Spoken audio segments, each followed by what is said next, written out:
Hello friends, welcome back to Let's Play Mega Man Unlimited, and we're nearing the end of the game here. Yeah, this is Wily 3 coming up right now, and after that is Wily 4, which is the end of the game. So yeah, not a lot to go here, although like I said, the Wily stages do get longer and more difficult as they go on, and yeah, number 3, even more of a jump up from the previous stage than the 2 was up from 1. Which is to say, Wily 2 being a... As much harder as Wily 2... Look, this is a lot harder than the previous stages, is what I'm trying to say. And no, I'm not restarting the recording just to fix that whole mess of an opening. I'm tired and a bit frustrated because it took me a few... Like I mentioned previously, I'm doing practice runs through these levels before I try and show them off for you on camera, and this one took me a few more tries than most to get the hang of. We'll say that. So, yeah, with this stage, not a whole lot of danger of getting hit by enemies, really.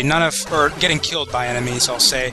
As always, the enemies do a lot of damage. Oh, I really should have bought some more lives before I came in here.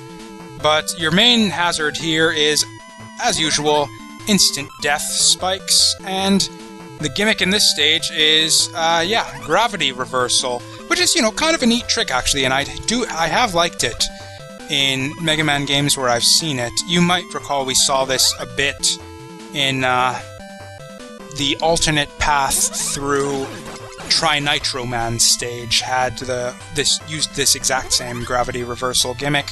Although I think they might have introduced it a bit too strong, in fact quite a bit too strong here. Like, assuming that people aren't bothering with Yoku letters their first time through the game, this is probably the player's first time seeing the gravity reversal gimmick used in this game, and regardless, even though they're seeing it for the first time, like the very first section they're introduced to it is a big long drop upwards through very narrow spikes, which is not exactly I'll say it's not exactly the best way to sort of introduce the notion of gravity reversal. I'll put it that way. I think they could have maybe started out with some lighter fare to give the let the player get used to what's going on with this whole stage gimmick. And yeah, as with a lot of stage gimmicks in this game, it's mainly in this level, it's sort of used towards the end of basically just throwing you into spikes a lot of the time. Here we've got sort of another little sort of mini maze going on here, although we can see the whole thing right in one screen, so it's not really a maze at all. And I know a lot of people don't really like when it reverses, like when the gravity reverses, it reverses your controls as well, which I know a lot of people aren't a big fan of those sorts of gimmicks in platformers that mess with your controls. That is trickier than it looks. If you are too far away or too far away from that spike, you will stand up too early and die. Also, there's a bit of a weirdness with the sliding in this game, where, not really weirdness, but sliding works differently in different Mega Man games as to how you can cancel out of a slide. In some Mega Man games, trying to slide again while you're in the middle of a slide will just make you do a longer slide. And in some Mega Man games, pressing jump while sliding will cause you to jump. And in this game, that's the way it works. If you press down slide and then try to slide again in the middle of a slide, you'll jump. Which is actually not... I don't think any other Mega Man game worked in quite that way. I could be wrong. But I know some Mega Man games let you jump cancel a slide, but they wouldn't let you do so if you were holding down, which is in my opinion, a nice bit of It's nice and considerate, I'll say. It's like, that's the way you'd want it, I think. Like, it's a lot of times if you're like, yeah, sliding under spikes, like in that segment there, you really don't want to necessarily be cancelling out of your slide on accident. So I think it's really nice that the designers of the official Mega Man games sort of designed their controls so that that's less likely to happen. And yeah, frankly, bad on the designers of Mega Man Unlimited for changing it so that you can very easily cancel a slide when you don't want to. It actually did it has happened to me a few times in this game where I ended up I was sliding and I ended up jumping out of the slide and, you know, jumping into spikes or rainbow lasers or some nonsense like that. Here... Man, I really hate it when timings on these don't align. And there's a lot, you might have noticed, I mentioned in the previous stage, like those, you know, those sort of Mega Man jumps that are just kind of barely on the edge of possibility, where it just forces you to slowly edge up to the platform to make it. There are a lot more of those types of jumps in this stage than in any other stage in this game, and which is one of the reasons why, again, I just really don't like it so much, and it makes it a bit more of a hassle and a bit more tedious to go through than a lot of other stages, just because you end up having to waste that time just sort of slowly, just, you know, kind of sidling up on that ledge, trying to not get too close so as to fall over, but just close enough so as to make the jump. Always the freaking one-up from these guys. Whoa, I almost held forward for a bit too long there.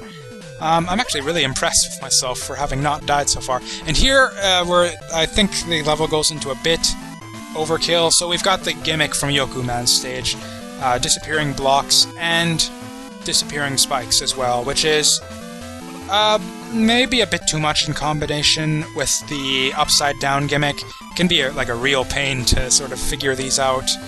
Yeah, if you don't jump at just the right time, it just kills you outright, which is not so good. And actually, one other thing that I really don't like about the whole upside-down gimmick is that it actually disables your rush jet and your rush coil.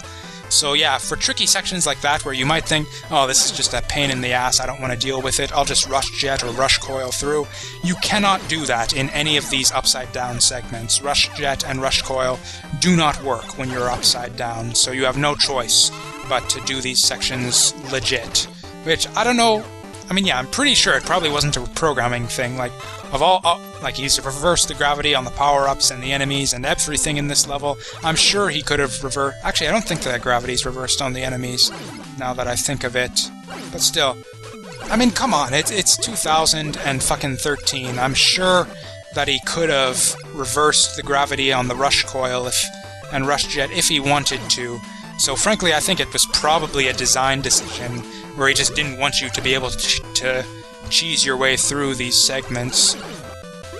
Which is just sort of a lot of the design mentality I see with a lot of ROM hacks in general that I don't really like.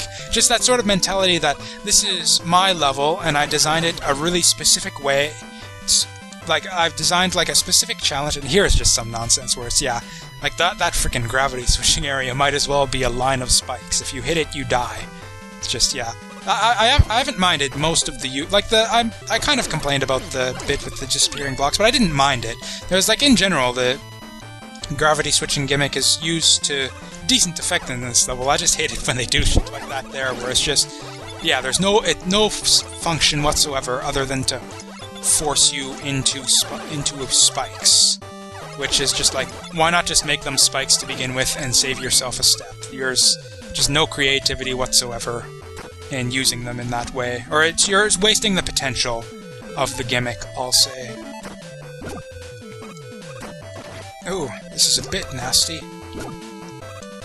But, oh man. The timing on this is actually a bit strict, and because they aren't... It's not so bad in these segments where the spikes, like the nail shooters, all line up, like the timing aligns perfectly, but if it doesn't, it can end up being a bit...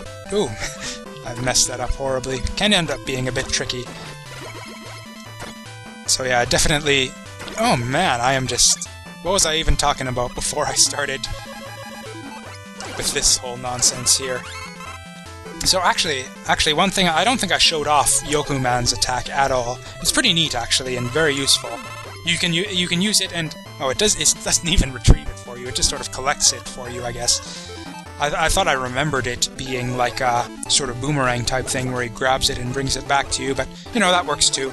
Although it's a bit weird, because you might have noticed there were some power-ups that were like hidden in like behind walls where you couldn't get them in like the Robot Master stages. Like I remember Nailman had a power pellet that you couldn't get without Yoku-man's weapon, which is really weird because it's really not very likely that you're gonna have Yoku-man's weapon until like the very end. It's just really weird that they'd include items like that, and way too much dialogue in these segments for my liking. We'll see a bit more of this in the next stage, but yeah, the text, just way more text than is necessary, I think, for a Mega Man game.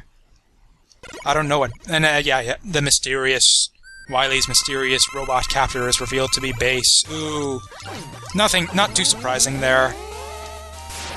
This Proto Man here is actually, and the whole, oh, the sound effect didn't play there. I guess it doesn't go if you end up hitting the shield.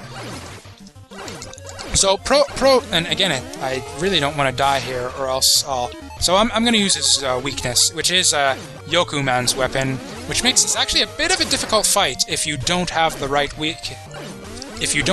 weapon. So yeah, it's random. He'll do 3 or 4, I think, attacks on his sort of trek across the screen.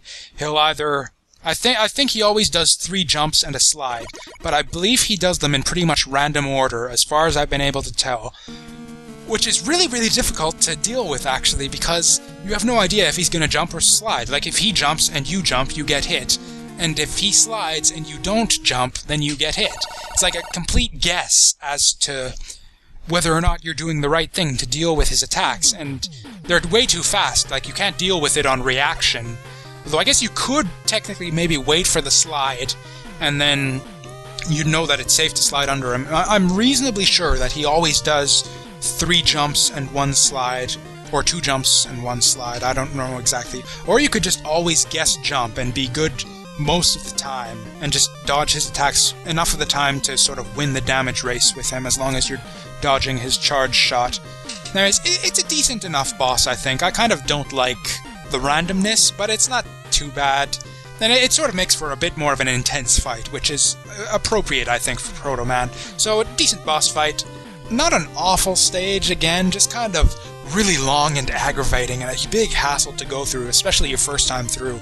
And especially if you get those random deaths to those frequent tricky jumps, and you just end up getting sent way back to either the beginning of the level or the first checkpoint, which was way earlier, or way later, I mean, than I think it should have been. It's just, yeah, really irritating to play through these Wily stages. And more irritation ahead of us with Wily 4. I'll talk about that when we come to it, but for now, I'll see you next time.